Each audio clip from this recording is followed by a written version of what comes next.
I'm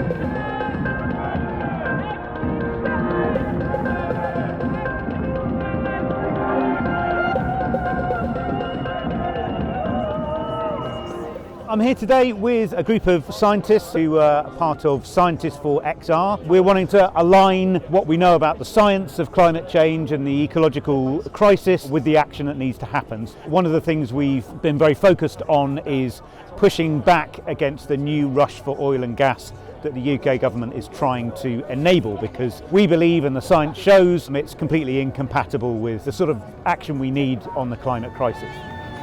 The long-term goals of Scientists for XR are similar to what most of us want, really, which is that the UK will bring down emissions quickly. We know what the science says. We need urgent action now. We also know there's a big gap between what the science says needs to happen and what actually is happening. If you were being generous, you could say that this current government does recognise the importance of climate change. They don't question its reality, but in terms of the measures they're taking to do something about it, they're woefully inadequate and completely contradictory.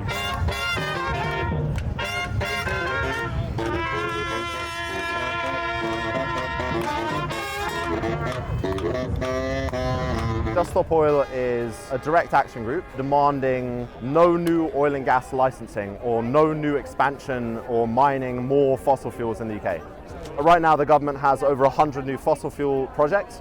It really is suicidally stupid. Every climate scientist, climate agency agrees that if we're going to do something about the climate crisis, the first place to start is not making the problem worse. I don't have much hope with the current government. All the other major political parties are conceding to this demand. Labour, SNP, they all promise no new oil and gas. So we just need to keep pressure on it. We're basically going to keep doing it until the government gives some kind of response, does something about the climate crisis.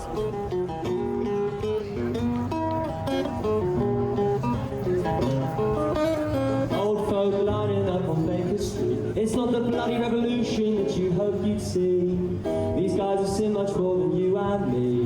They were on the picket lines whilst you were still in nappy, so watch your step, or you'll soon be shown how much you really know. If we're talking about the climate crisis, meat and dairy and fish and eggs is responsible for around 1/5 of all greenhouse gas emissions. So one of the biggest things we can do as individuals is look at what we eat. And if you look at, for instance, land use, all of the land that we use to graze farmed animals, we can use that for climate solutions like afforestation. If you currently look at what we've got in place on both a governmental level and an international government level, there is no conversation about reducing meat and dairy. Given that it is one of the key ways to combat the climate and the ecological crisis, what Viva wants is we want them to sit up, pay attention and actually put in that work to support that transition. We need to see a change in our food systems and how we approach it. We need to work towards fixing that broken food system because we don't have decades to act. We need to take action now.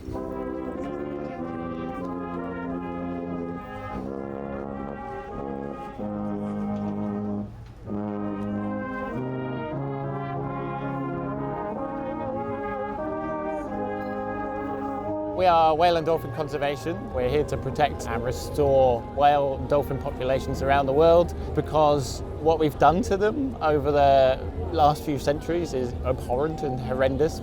Over the last decade or so, science has started to show that they're playing a really important role in the ocean to circulate vital nutrients and fix and store and sequester carbon. Ocean pollution is getting worse around the world. Plastic pollution, chemical pollution, noise pollution is one that a lot of people don't think about that particularly impacts whales and dolphins. And with the increase in ship traffic, I think it's supposed to triple by 2050. All of these things have a massive impact on the life in the ocean. This particular government that we got now has quite clearly shown that environment is not a priority for them at the precise moment in history where it has to be front and centre. It has to be the first thing considered in any decision making. Without putting it front and centre, we are just heading towards a future that's unbearable and horrible, and the science has shown us that for a long time.